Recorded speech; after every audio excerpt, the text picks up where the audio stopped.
Alors, tout ça na présence en Nzambe, Nzamba pambola bino, Nzambe vraiment mon bino a visité bino. Alléluia, shalom, shalom, shalom. Alors, toza kaka lelo tozolo bela kaka thème na biso tolobela ki semaine passée. Mikolo toza kaka na thème wana Saint-Esprit vraiment a inspiré nga makambo ebele ya malamu vraiment pona kolobela à travers thème oyo totiraki oyo ezobela biso par la jalousie ont livré ta vie. Pona likunya bateki bomoi na yo bien bateki bomoi ya bato nde tozomona mokili à cause ya likunya. Alors tozaka na thème na biso leo tolobela deuxième partie tozo continuer ka na message et puis na passage wana kaka po malobeza ya malamu ebele ya kitoko eza no Saint-Esprit tie vraiment pona ko édifier biso pona ko pambola biso pona ko batela biso. Alléluia. Alors avant ya kobanda tokangi miso na biso to prier pona maloba Nzambe. Pour te Bible na biso, l'homme ne vivra pas seulement du pain, mais de toute parole qui sort de la bouche de Dieu. Mutu akobika kaka na lipa te, lipa ne lipa ou bien biloko akolia ou bien makambo soto sala na mokili oyo tokobika na yango te, mais tokobika kaka na maloba ya Nzambe. Maloba ya Nzambe nde komemela o lobiko et komemela yo vie, komemela yo la vie éternelle, komemela yo connaissance et komemela makambo ebele ya malamu, komemela même délivrance, même guérison. Maloba oyo epesa vraiment guérison. Alors yangwana tokangi miso na biso to bondela kolo to kumisio merci na tango soki to kopesi biso kolo ya koza na présence na yo papa to tiki moma ona maboko to ka maloba na yo Seigneur maloba kitoko maloba nguya maloba puissance oyebi makapamba te sanzanga kobiki sankolo tikete maloba o kolobela biso na media lelo Nzambe eleka pamba te ebikisa biso et délivrer biso et changer ba vie et changer ba situation et longola fardeau longola ba souci longola bitumba nyonso biloko nyonso satana longwa à travers maloba o Nzambe au nom de Jésus o no sa koyoka maloba o Nzambe za la toucher za la délivrer au nom de Jésus Christ de Nazareth papa nga nazali nani papa na tema liboso a pepe no pona koteya koloba maloba na yo Nzambe naza eloko te Saint-Esprit utilisenga puissamment utiliser pe bandeko no so ba konda biso puissamment pona tina gloire na yo nkolo ba gloire nyonso vaine ba gloire nyonso ya mabe ya masumu ya kindoki nkolo ko ya autour na biso pona ko empêcher biso to ka maloba Nzambe bien te pona ko tia biso na distraction na be compréhension na ba souci na ba stress na ba oubli na ba incrédulité na aveuglement au nom de Jésus-Christ. Biloko nyonso ezali ya ote nkolo tozo ko chasser melimo nyonso mabe ebanda ko libérer na kombo na Yesu yongu ya nyonso incrédulité yongu ya nyonso égarement puissance nyonso ya ba oubli ba perte à mémoire ba stress opposition nyonso démoniaque diabolique tout pouvoir zoko confesser kombo à Jésus-Christ de Nazareth te kati na biso au nom de Jésus-Christ de Nazareth nkolo to chasser yango ekende dans les lieux arides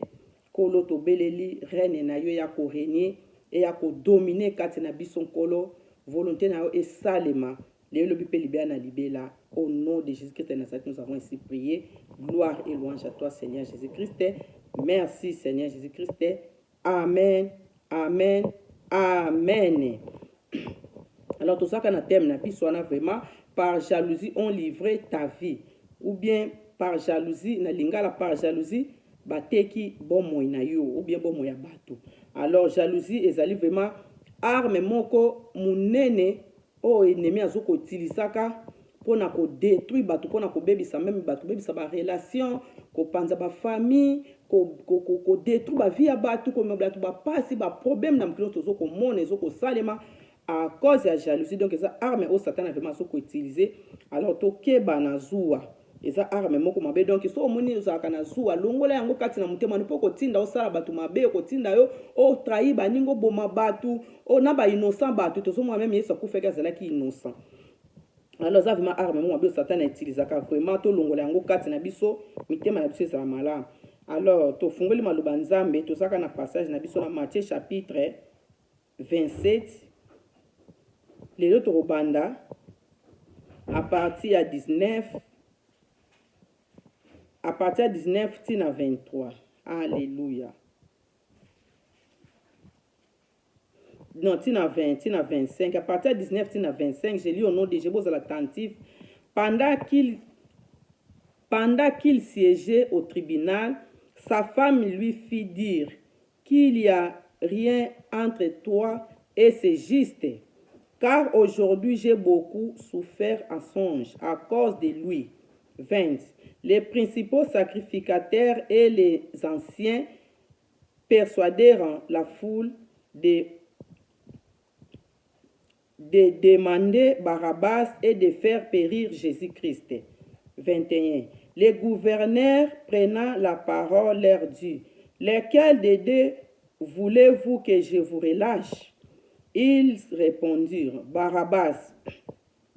22. Pilate leur dit, que ferai-je donc de Jésus qu'on appelle Christ? Tous répondirent qu'il soit crucifié. 23. Le gouverneur dit, mais quel mal a-t-il fait? Et ils crièrent encore plus fort qu'il soit crucifié. 24. Pilate voyant qu'il ne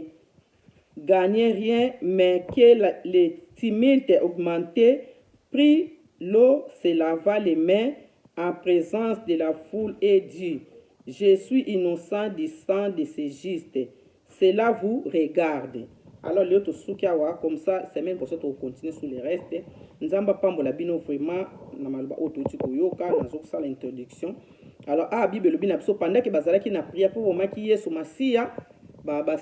souverain sacrificateur, na ba commandant du temple, bato bakanga qui est en tout cas ba maki pas Pilate, ba ndaki ko sambise puis ba kende pour ba katela etumbu. Alors Bible lobi tango ba kobi na tribunal wana nde ba ndaki ko sambisa Yesu ba ndaki Pilate atuni bango ba pona soki Yesu bien Barabbas. Alors na moment na kaka mwasi ya Pilate aye ko intervenir, aye ko loba ete likambu nini yango bino na innocent ya bato. Mwasi ya Pilate abinga na lalite butu mobimba, na lalite batungisi nga na songe. À cause ya mutu bato innocent makila bato innocent on mutu aza innocent bato. Alors nga na lalite na tungisa mi vraiment mingi. Alors entre parenthèses je continue introduction na biso nzambe vraiment a tungisa maka nzambe akotela biso. Nzambe akotela kabana na ye. Pendant que bato bazotelema po basalo mabe pendant que bato bazotelema po babundisa yo po bakondane yo nzambe ayaka vraiment ko défendre tela nzambe ko défendre. Yanko tungisa manute pona makamno nzamba zana pona ko défendre yo ata bazo salelo ba réunion makita na butu ou bien na moyo ou bien na bandaku na ba maison kilte na ba loge na ba hôtel na kindoki na po ba boma yo nzamba zana pona ko témoigner pona obolamno mutu ko salo mabe ata lo beza na volonté nzamba so eza na volonté nzamba te ko sale matetela nzamba e ko défendre ay ko défendre Jésus-Christ de Nazareth po ba ke nzamba défendre ka bana na ye yango zana mutema na kimia motema ne tungisa motema no ilate nzamba défendre ka ba innocent. Alléluia. Bible ba souverain sacrificateur na be scribe tango ba moni kaka mwasa Pilate bandi ko témoigner mbala moko ba persuader peuple ba kosi peuple ba manipuler peuple asala nini apona ke Yesu akufa ba libérer Barabbas. Alors Pilate atuni bango skona ba mi balé bo pona nani peuple lobi to pona biso Barabbas Jésus botika bo boma Jésus ba benga Christ bo boma ni kulusu. Pilate bi me muta bata sali nini bino boya ko boma mabe nango aselinga mama be asala kité. Alors peuple vient bande ko tia mobulu elekaki. Alors Pilate asali na sugula ki maboko alongo de na makambo na bi makambo muto nga na kota te makila muto tombeli ko na bino moko boso ya bino boki ndoko sala bolimbo ko isala. Alors bana peuple na ba commandant du temple na ba souverain sacrificateur bazwa ki Jésus Christ ba kende ki po ba kende ko crucifier ko bomaye. Mais nzambe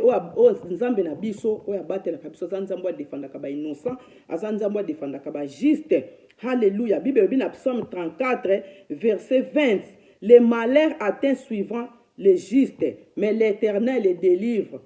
toujours. Donc ma be est comme la kaba juste bato babanga nzambe bitumba est comme la bato babanga nzambe ba pasi ba makamno so to mona mabe na makamno so koki ko ya na bato babanga nzambe mais nzambo to sambela nzamba lola Jésus Christ de Nazareth a délivré kabana na ye na mabe mikolonios on so ko ya tous les jours ye ba ke nzamba ko délivrer quelque chose à la nini yango ko ya ndeko nange ko ya na libota no na bana même na mokilio tant que yo lingi nzambo poni Yesu tambola kana ubango za juste oza sembo liboso na nzambe nzambe akodélivre yo. Alléluia. Nde tomoni nzambe eko délivre mwana nzambe eko défendre à cause ya makambo mwana eke botika de mwasa Pilate ne zaki nzambe nde akotaki na sima ya mwasa Pilate pona ko ya ko défendre za Saint-Esprit aki po défendre. Mais batu balingaki koyoka te. Batu balingaki koyoka te, batu bandeko balingaki koyoka te pona na poza mutu makasi. De nzamba défendaka bana na ya défendaka ba juste, a défendaka ba innocent, a défendaka ba santé. On makamnyo so vanda na silence pour le belo côté.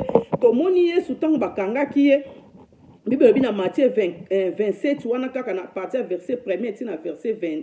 premier verset 1er tina verset 2 tango bakangi Yesu ba memiye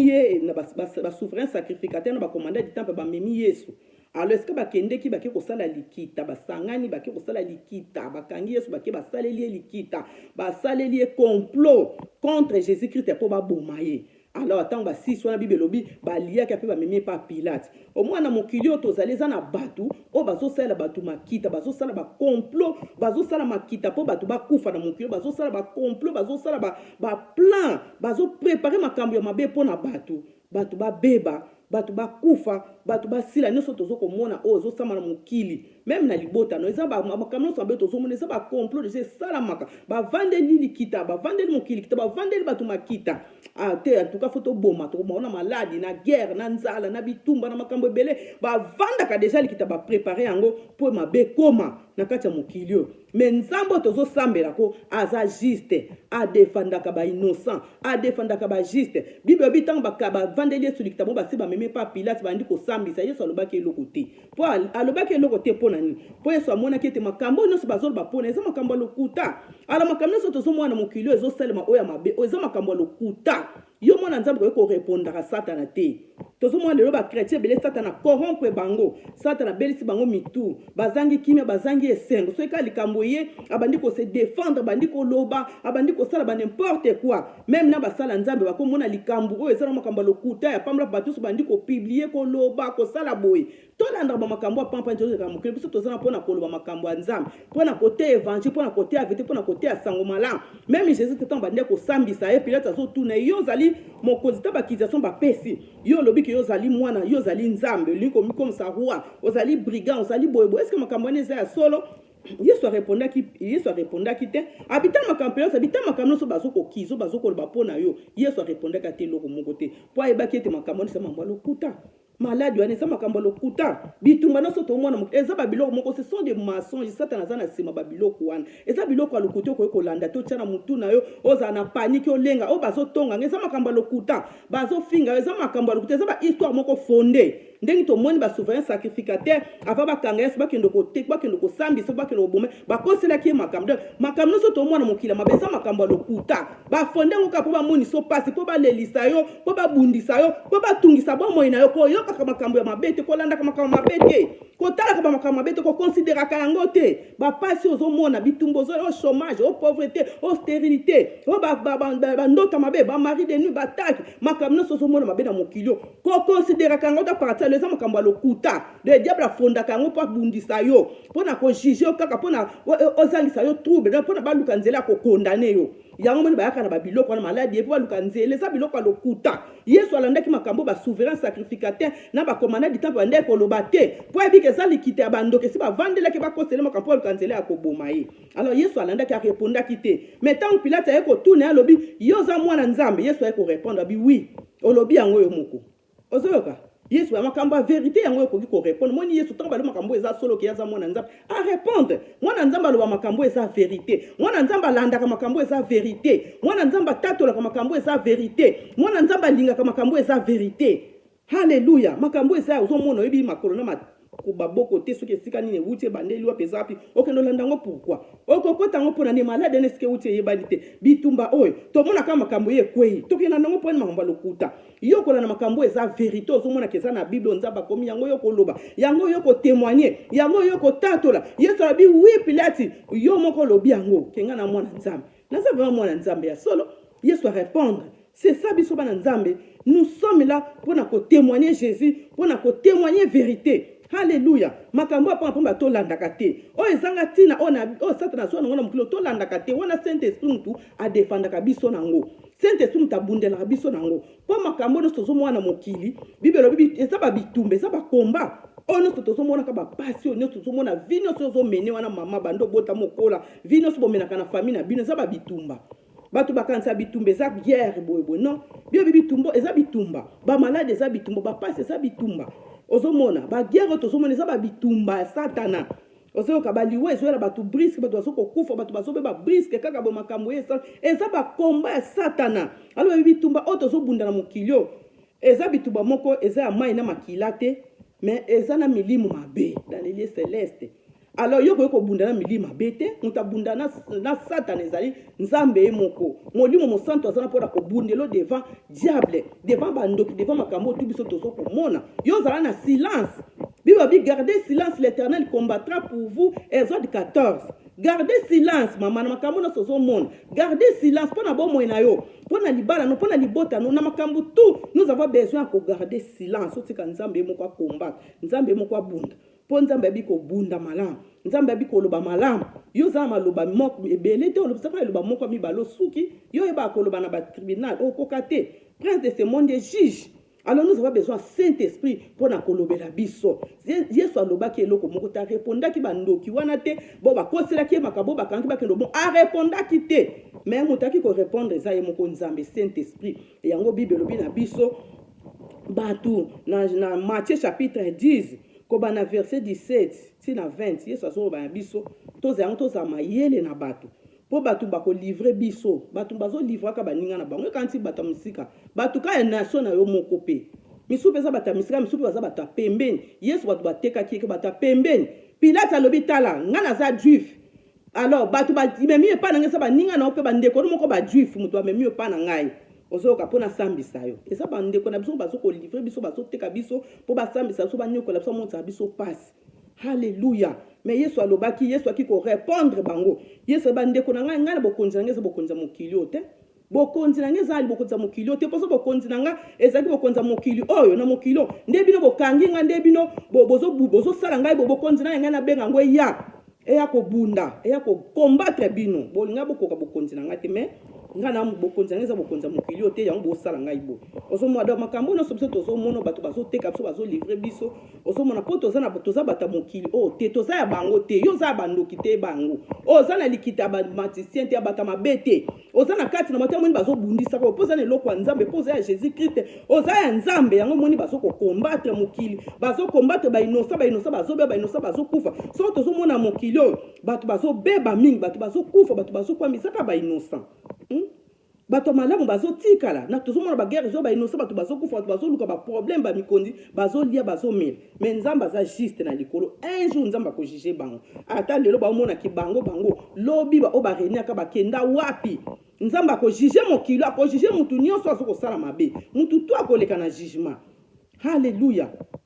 Alors il faut bien konzana ngeza mokilo te lobiso bokonzana te za mokilo te yango moni balinga biso te yango moni ba linga ote ba relation zo sabato bazo lingo te bazo telemelo yo zo forcer makam na makasi tika ko forcer makam na makasi yo mwana nzambe tika ko forcer so bato balingi yo te longwa wana soki lokwa neza malamu te tika yango poza ya bango te so bokonzana za mokilo te ngana drift te ngana nazana kati ya bokonza mokilo te bloka mokilo etalinga ite yango moni bazo bundisa ngai bo oso mona soki bona za muta mokilo te.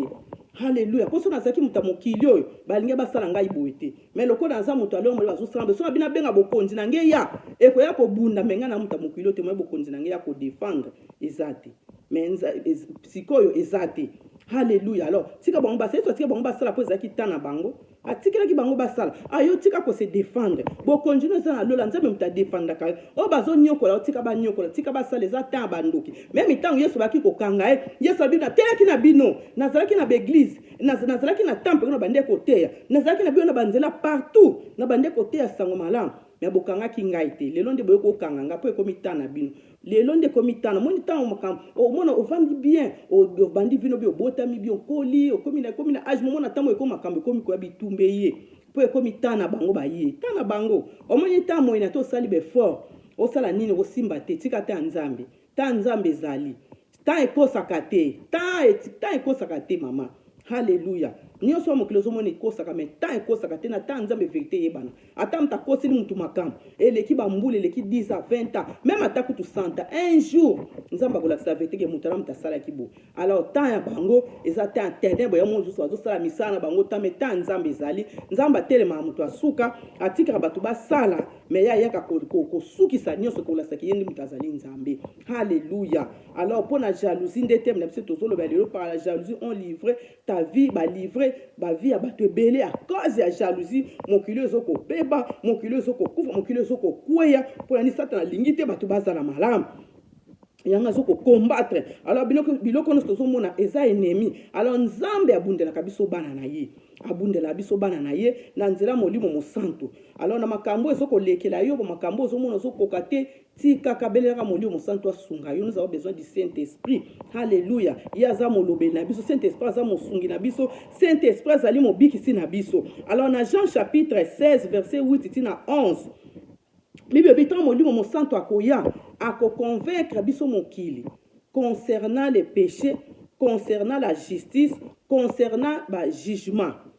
Ozomona Yesu alobi akolongisa bino mokili à travers masumu mpona nini po mokili eza mabe de Saint-Esprit po alongisa masumu po mokili eza mabe mokili eza na masumu eza na kindoki eza na makambele ya mabe alors Saint-Esprit aza wana pona kolongisaka biso neti Yesu bakangi ye mutu akolongisa eza Saint-Esprit neti yo makambo ezoleka oyo tomonaka makambo eza physique oyo eza spirituel toyebi te mais Dieu voit tout nzambe amonaka oyo eza physique oyo eza spirituel amonaka alors nyonso bazosala yo na ndenge ya koboma baya kasi Saint-Esprit aza wana mpona kolongisa yo na masumu baya na kindoki Saint-Esprit akolongisa baya na maladi akolongisa yo baya na mbeli baya na munduki baya na nzala baya na guerre baya na famine baya na tremblement de terre baya na bandota mabe Saint-Esprit est là pour te pour faire vaincre yo alléluia pour vaincre yo mokili oh na bandota mabe Saint-Esprit là pour na kolongisa oh ba mari de nuit oh na liaka na batu bakufa oh na melana oh na zona na kimia te musale zate libale zate na zo nyokwa Saint-Esprit est là pour na kolongisa biso na makamno so eza ya mabe na mokili yango eso bisika le consolateur sera venu il vous convaincra le monde concernant les péchés concernant masu alors concernant la justice pour Yesu aza susute na mokili yo Yesu aza suta kene pa nzambe alors mutazana pona ko pesa yo justice ko selo justice na makambo ezali molimo mosantu soki makambo ye ba konseli yo makambo bele la Saint-Esprit selo justice soki ba soko bundiso Saint-Esprit la justice la saki oza innocent apesa yo raison faut ko bele la Saint-Esprit alléluia le ba Saint-Esprit sanga raison salanga justice na makambo au nom de Jésus-Christ soki ba yepo ba condamner le ba nzamba juger bango o ba so condamner nga o no so ba so condamner nga na kufa na beba nzamba juger banguna na yo o no so ba so maka ba pasa nzamba me ba na justice na nzamba za juste Bible concernant la justice pour prince de ce monde za juge alors Saint-Esprit azana pour na ko sala biso vraiment justice asalo justice na makambo nyonso tout au nom de Dieu pour se défendre kate laisse place à Saint-Esprit pour bitumbo tozo bundesa na batute mais ça na milimu ya mabe alors nous avons besoin Saint-Esprit de Dieu pour na ko sala biso justice Alléluia. Pour na kolobelo makambo eleki maele na yo, ko bundelo bitumbo eleki makasi na yo, pour na ko défendre na makambo so, nous avons besoin ko bela vraiment Saint-Esprit. Alors mon libre mon sang tout sans Saint-Esprit na mon kilo so to kokelo ko mon côté, on perd rien, nous sommes rien, oza nil, oza zéro. Yango ba chrétien oyo, bato bazangi Saint-Esprit, ba vie na bango ba menaka vie à médiocre, ça les saints sont menés vie à médiocre, vie à souffrance, vie à passe. Pour muta ko défendre no mokili azati o mwana nzambe yango sana besoin ko tambola na ko banga nzambe ko tambola na vérité ko tika via masumu poza na molimo mosantu pour défendre kayo na makambu nyonso tu alléluia tu as besoin ya ko tambola na vérité ya ko zala juste pour molimo mosantu à défendre même mokili oyo nous avons besoin de lui yemta lobela kabiso mta défendre ka il faut que belelaka Saint-Esprit na makambu nyonso tout alors ça le Saint-Esprit va vie ça passe même Seigneur Jésus-Christ yango ebisaki tango alinga matalikolo après résurrection avant matalikolo ebisi ba ekoli bokende na nte boza la promesse nzamba la kaki bino za na Acte chapitre 1er so total ya botal yango bien nyonso tout malobo na ba bino zawana yesa bokende na nte bo vanda na Jérusalem kino promesse au papa la kaki bino kokosama soki kokisa bobo kende na mokili bakote ya sang malam ayeba ki mo pa beke bakoki kokende bongo te sans Jésus sans Saint-Esprit na mokili sans Saint-Esprit so bakeba kokelo ko mungu te okokote ya te okokoloba te okosambela te même ngande na temi boye nazo ba pona ngati me pona Saint-Esprit pona ngana za mutu mo pe na bangaka na za mutu asoni mais na nzela Saint-Esprit naza pe moi timide amour na kokoloba vraiment te mais na nzela Saint-Esprit na lobaka Alléluia. Nous sommes dans le Saint-Esprit. Alors, nous sommes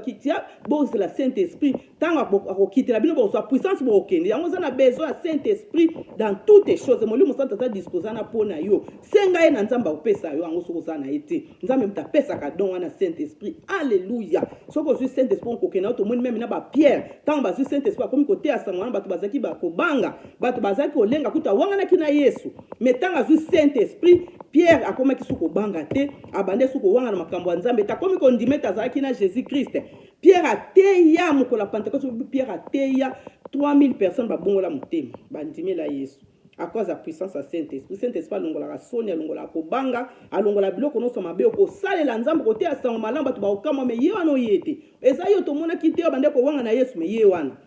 Alors nous avons besoin de Saint-Esprit, l'esprit de force, l'esprit de puissance. Moli monanguya o atambusa yo sunga yo kamba yo. Alors na makamnyo surtout na ba jugement na ba justice so za na Saint-Esprit en tout cas mokili ba kubanga yo ba ko bakete o aza ya Nzambe o aza ya Jésus-Christ. Satan azo saka na bato bele pas zo mona eloko Nzambe kati na yo te azo mona yo vidi azo mona yo zéro azo mona yo kizengi zo bozata na puissance mon côté yango mona comme si bato bele azo bebisa bato azo ko panza mokili azo panza ba frère azo panza ba famille azo ko détruire mais ce que moni molimo mo santo kati na yo ko kate ko kima. Mon Dieu, mon Saint c'est l'esprit supérieur, l'esprit de force, l'esprit de puissance. Oh, l'équipe puissante, nous soit l'obéla kabiso. Saint-Esprit qui peut défendre Jésus-Christ. À côté d'Anzela, il y a moi ça Pilate. C'est Saint-Esprit wana. Aye kokota nanzela moi ça Pilate. Ba pour pas que nous défendre Yesu kaza innocent pour ba yeba. Po nzamba tika biso na ignorance te. Makambu tu nzamba yebisa biso kola lobela biso nzamba tika te makambu ko melo brisco yeba te ke na sala kyango na yeba kite. Non non non nzamba lobaka. Même ba païen on nzamba lobaka na ba sini poto yebaka te tellement aveuglement, tellement sorcellerie, sentiment diabolique makambu nzamba zolo bozo comprendre ngote. Mais Dieu nous parle. Nzamba avertir biso makambu même ozo kende nzela bo nzamba lobanga makambu bena na mona. Dieu me parle. Omona nzamba lobaki ndoto bena lotaki lobena nzamba lobena eloko boyango nzamba yeko yebisa Pilate ko ata bozo sala na bosangani na bato baba paye ba ndoki oyo bazolinga baboma mwana bato innocent Jésus-Christ de Nazareth boye bakaza innocent mutu ngani nzamba lobaka makamno so to sala ka nzamba lobaka po bato balinga koyoka te mutu makasi ezali arme ya satana oyo utilizaka bato mingi bato mitu makasi so moni mutazolinga yoka te aza mvute soka aza mvute taza na kindoki ayebi makambo azosala yango wana azokontinue kaka mpo nzambe apekisa biso totika tala nzambe ayekokota Saint-Esprit akota na nzela mwasa Pilate ke mutu aza inosa botika ye me balingi koyoka te basouverain sacrificateur Bible lobina ba commandant du temple ba koti kati ya peuple ba kosi peuple ba manipuler peuple ba ndimake ba boma Yesu Kristo de Nazareth batika mutu masunu tala kindoki donc Satan aza na sima ya batu pona kotindaka batu basalaka mabe no salaka eza yo te eza milimo mabe yango fo keba soki moni eloko yango tindo na mabe en tout cas tika yango oyo yina mutu wana boma ndeko wana tonga ye tele poison kende kosimbele kisi bwakisa ye yina eza Satana. Oso mona souverain sacrificateur ba koti si ma peuple manipuler peuple mutu peuple andimake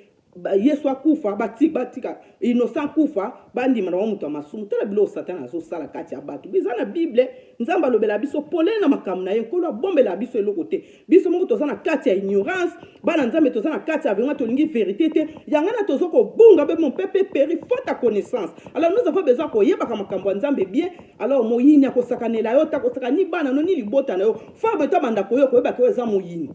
ozoyoka nga Satana ko na lobango na yebite me Satana ko kosa ngai te ozo makambu to ya kanzamba lobaka déjà la sanga dia oyo za Satan oyo za diable on a tele makamingi na bato bavanda na nga ba yebindenga na defenda makambo non ça c'est ennemi eloko na kokota ngo te c'est ennemi mikoleke na kota na distraction makambo ya guerre ezoleka soki na Ukraine nzamba bisinga kokota te kolanda pe makambo te eza ennemi aza na sima prier. Alors to prier makambo so mwana mukili to kota na distraction to prier po nzamba zolakisa biso po to bonde lo moni guerre bino kuna distraction boye bozo ko landana bozo ko distraction bo prier ennemi azo sala misaya azo avancer azo boma azo ko détruire soki ba longwe na Ukraine ba okende su côté mususu o ba longwe sika ba okende su sika mususu alors ba nzambe to bima na distraction nzamba lobela kabiso nzambe ko lakisa na nzela mwasa Pilate ke Yesu asa innocent mais peuple ba lingite ke te yete ba souverain sacrificateur na ba commandant du temple baza Satana ye wana ayeko kota bango ke bondima na bino baboma Yesu batika Barabas so mwande Satana travaillaka mais nzamba yaka koloba na biso nzamba zo lobelo lelo soko yebo za eloko mabe zo sala tika yango longola mutu makasi longola teti tika kotia teti sukisa mutu mabe po mutu ayebi ke aza na ye teti eza arme moko misusu bazaka bandoki misusu ezaka mvutima po mutu ayebi ke likambo bazobaka eza soloko okolingaka baboma mutu wana pourquoi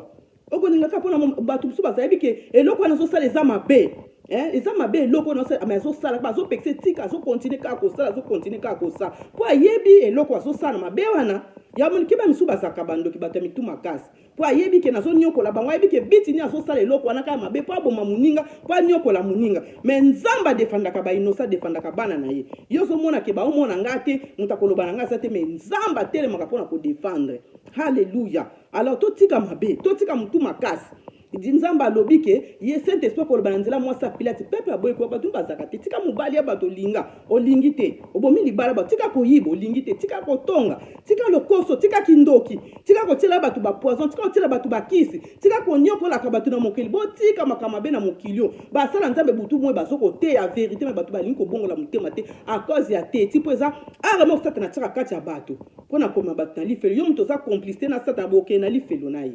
Halleluya. O aza complicité na satani ko bongola motema te maloba nzambe ezoteya mabutu na moyo totambola na vetu totambola malamu tolingi kotika mabe te tozokontinue kaka na mabe biloba mabe wana ozosala eza arme komeona lifelo nzambe akojuge mokili un jour nzambe aza juste kokanisa te nyonso toosala nzambe aza te azomona te azomona yo osala yango na mai na zambe eza na sa mabele wapi miso ya nzambe ezalaka toujours nga ekangamaka te enimbaka to ekangama boye no ezotala partout nyonso azoconserve nyonso ezokomama na babuku ya basouvenir nyonso ezokomama un jour nzambe akofungola livre makambo nyonso osalaki liboso ya yesu okosambisama okokende lifelo na satana. Alors totika kosala masumu toyokaka soki nzambe azokoloba fo koyoka nzambe yakoloba botika moto wana aza innocent me bato bandoki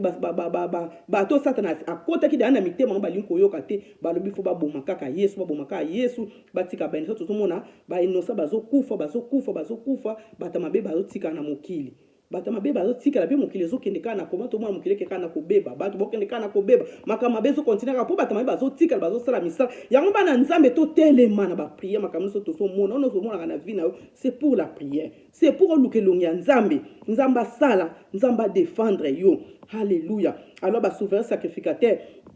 alors peut-être asalaki nini aboyaki na ye sikoyo na ye maboko te peuple abible apekisi bino botika makambo moto boni koyoka te peuple alandi kotia mobulu ya bandi kotia mobulu balingi koyokela balingi koyoka verité te ya moni bato balingaka verité te azalaka mpona kotiaka mobulu baza bato bandoki soki aza ndoki te bamfutaka ye eza molimo ya mvutima tika mobulu kotiaka mobulu kati ya bato tika trouble na bato tika bato bavanda na kimia.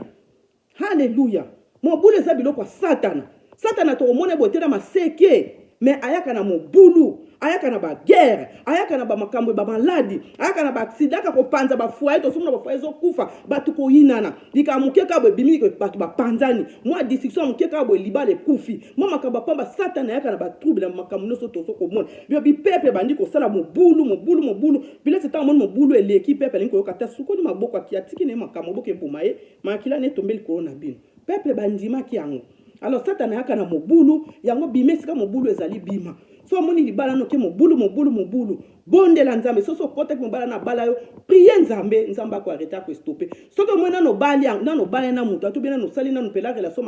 nano bala ni te ou bien relation no zana ba camarade za mobulu mama bima yango bima esika mobulu eza sata nzambe azaka esika ya bolingo eza esika bomoko eza sika compréhension ezali kimia makambo ekoki koya esika bana nzambe bazali bayokanaka mobulu ekoki koya me fo bosolola boyokana bolingana bozonga nde bozalaki. Halleluya. Zongisa libala no ndenge ezalaki mama zongisa libota na zongisa barelation na yo zala malamu mwana nzambe esika azali azalaka malamu bolamu tosala ngo na bato te na nzambe. Halleluya. Oh gloire au Seigneur. Quelle parole nzambe azobeso na tongo lelo. Alors na moto komi na suka cause ya temps nzambe vraiment pambola bino tozaka na message oyo to continuer lisusu dimanche prochain semaine prochaine partir lundi déjà nde tosala ba prière na biso to andolobela kama tosala ba prière likolo mateya ozama mamoki kitoko o nzamba lobeli biso en tout cas to bomba na prière na biso à lundi ti vendredi to banaka ko lobela maloba oyo et puis to aussi ça ngo nyonso tout nzamba bongisi makama la mo na passage oyo pona ko adresser biso pepe pona biso to bika alingi to tambola na ignorance te mais nzamba alingi to tambola na vérité alors to mona kati ya ignorance to bima nzambe ka kolobela biso to tika kopuya kama be ozomona eloko anese mabiso so kopuye yango kaka nde tomwa lenda mokili ibe kama mabe batu tandi bakolanda ngu bazo kopuye bazo tia ba commentaire ba deuxième bani me makambo ya malamu bato balinga kolanda yango te o nzamba lobaka bato bazongo ka bongo bonga azo liksa temps eza ebele me makambo ya mabe atakuto eza okosala 2 heures du temps pour landa yango soki 3 heures to kolanda yango me makambo ya nzambe kopesa yo vie so basali ka même 1 heure du temps soki 2 heures du temps komi kosilika temps eleki eza boy so mona ki satan alingi te obika ayabi ke soki ozoka maloba nzambe soki ozosa ta na présence ya nzambe kobika kolonga ya moni satan azotia bato na ignorance moto azoyoka mate ya nzambe yango me moto alali avandi apemi na yaki kotambola azoki oyoka ne makambo bainformation makambo ezanga ntina yango bato balandaka me oyo ya verité bato balingi yango te mpona nini satan aveugle akangi bato ebele miso mpona koma bato na liwa na kufa me lamuka na tongo lelo maloba oyo mpona ngai na yo mpona mokili mobimba ndeko nyonso okolanda ngai partout dans le monde papa mama lamuka luka nzambe bima na kati ya distraction bima na kati ya distraction bato bazoko teka ba innocent bazoko trahir ba bazoko bomsa ba innocent poza na ba complicité satana te bima na complicité satana bima yaka na kati ya vérité oyo ezali Jésus Christ nzamba ko pambolo nzamba ko batela yo nzamba obikisa yo alors to komi vraiment na suka to suki ya lelo alors to continue to bi semaine prochaine nzamba pambola to kangi miso na biso to pambola nzambe to sengi merci vraiment na tango to kapesi biso maloba oyo to yoki bima pamba te esala vraiment misala ebatela biso epambola ebikisa biso ekangola biso maloba oyo libere biso au nom de Jésus to bonde na komisa sondi kosenga nzambe merci topandi kopambola ye kolo topamboli yo tokumisa tolobi merci Père de gloire Père d'amour grand Dieu grand roi Père éternel nous te rendons hommage nous te rendons grâce to célébrer yo to adorer yo na tango kitoko pesi biso lokola don lokola likabo papa maloba oyo toyoki ebima pamba te vanda esala misala vraiment malamu kati na biso nzambe merci longola biso na kati ya ignorance longola biso na kati ya aveuglement na kati ya manipulation ya satana bondela nzamba kangola yo kelo mawa vraiment na pokwa lelo na tongwa lelo alongo na kati ya ignorance yo osutenaka bato babundaka bato baswanaka bato bazokende kotrahi baninga nzamba kango na ignorance wana kati ya mabe wana nzamba longola mabe alongola bana na mabe alongola ndako na mabe alongola ba o bazokende kotrahi ba innocent ba o bafinga ka basali nzamba bazofinga bato malamu yo pozoko participer ka kofinga soko bilika mamutu te balwa ko finga mutu anga te so bilika muna ete okepe okota vie ya mutu te po nzamba tiaki yo juge te po yo juge akolandelaka ba vie ya bato na mokili non kipe makambo na yo bunda pona bitumba na yo soko kipe makambo tu sambela so moni moninga na za na pasi prier tika ko publier ka ko salaka ba makambo buso bato bazoko ina bazo sone soko publier zo mema kaka ba trouble prier pour na bato baza na pasi lo ba nzamba ayo kelo makango la yo soki nazalaki na ba complicité ya mabe na kota ki pona ko finga ko panza batu ko détruire batu ko distraire batu ko teka ba innocent na makambo buso ba nzambe yo kelanga ma pardonner nga kolo kangola nga na komla subondela nzambe ko makangola na bilopa no sama be kangola bana kangola ndako kangola libota ba complicité no so asata makambo no mabe kolo kangola biso kolo bikisa biso nzambe to commission kolo nom de Jésus batela biso bomba biso pambola moko na moko akolanda biso partout Seigneur maloba o esala misala maloba o ebikise kangola bomba moko na moko bundela so bitamulo to mona te défendre encore défendre nos situations nzambe pe bundela ka ba jitu bundela ka ba innocent o défendre ka biso na kombo na Yesu kombo kitoko kombo malamu o eleki ba kombo no so nzambe batela biso pambola sameno to zo banda ezala béni ezala malamu to tambola gloire en gloire en victoire en victoire béni église béni ton peuple bandeko noso bazala malamu basala nzambe noso mokili babana nzambe mokili bezala malamu pambola mabota noso bikolo nyonso au nom de Jésus Christ de Nazareth nous avons ainsi prié biso so lokola moto moko to yeto lobi gloire et louange à toi Seigneur Jésus Christ de Nazareth merci Seigneur Jésus Christ de Nazareth amen amen amen.